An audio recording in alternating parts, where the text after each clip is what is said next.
Veronica. How are you today? I am helping you today about no contact, why it works, how to properly do it, and what on earth you do when you get the feeling to reach out to this person. How do you deal with that?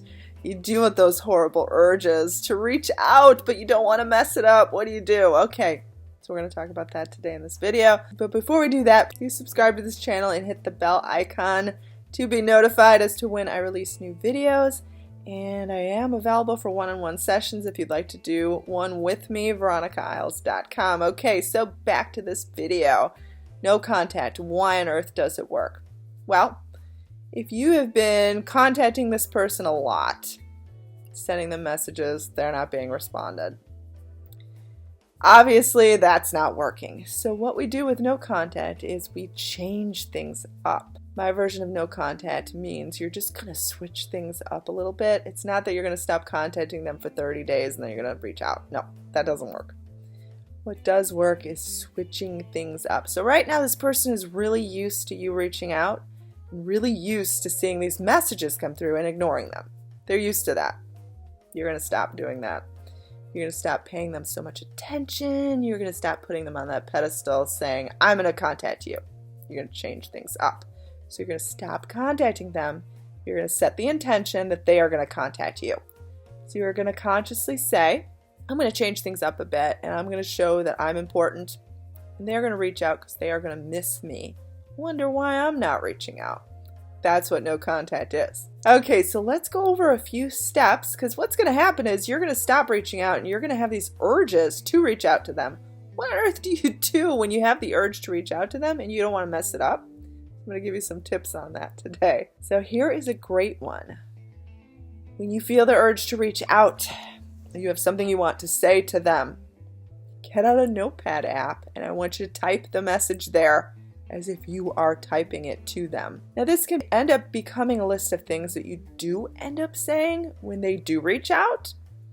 Just remember not to bombard them with everything all at once.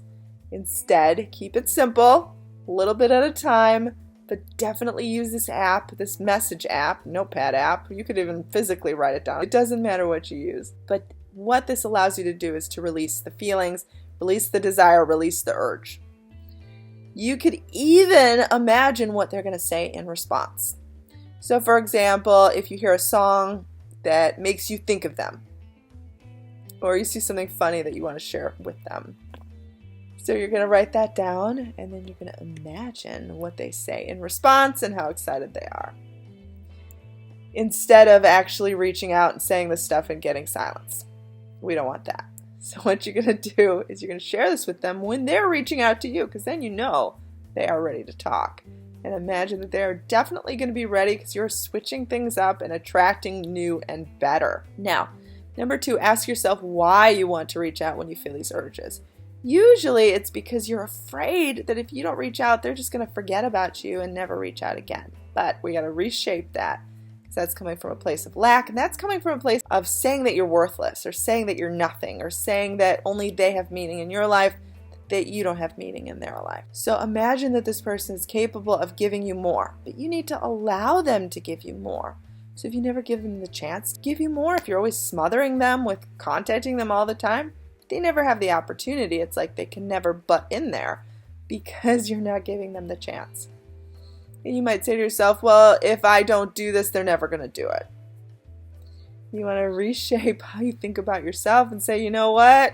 I'm amazing. They're obviously going to reach out too. I'm important too. It's not just all about them. Now, another thing you might try is asking yourself, if you reach out to someone else, can you get that out of your system? Like, for example, you really want to say something. Maybe you could say something similar to someone else. You could use someone else as sort of an example way of just releasing these feelings. You can even start to talk to other people, potentially want to date other people. You don't have to. But at least if you could talk to other people that find you desirable, you can see that someone actually wants to be with you and that your specific person can want this too.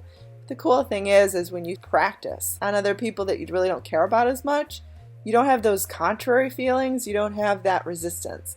So you can better build your confidence. And sometimes you can get this out of your system by contacting someone else. So that's another tip. Now also ask yourself, would you feel the urge to reach out if you knew that they were going to contact you again. Like if you knew this was guaranteed. If you knew all you had to wait was like 3 more days and suddenly you'd be talking again. Would you mess it up by reaching out in this moment? Of course not.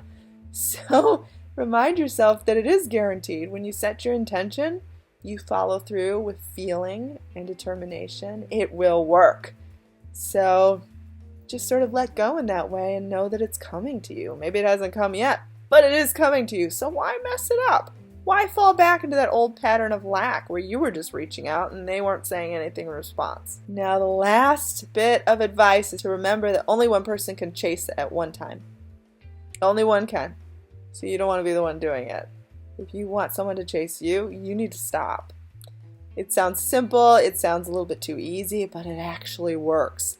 You can't keep doing the same thing and expecting to get a different result.